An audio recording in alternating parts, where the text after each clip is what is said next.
Paano kung ang customer mong pinag-deliveran ng pagkain ay patay na pala bago ka pa man isilang?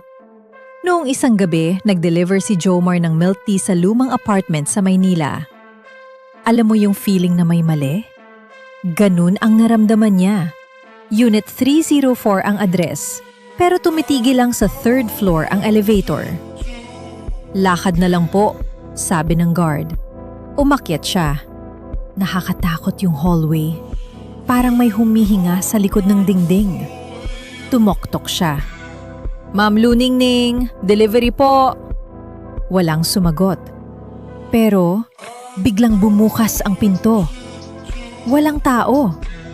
Nasa lamesa ang pera, mga lumang bills na parang galing pa sa dekada 70.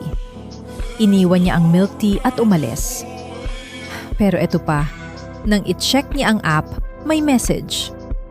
Salamat anak, hinahanap kita.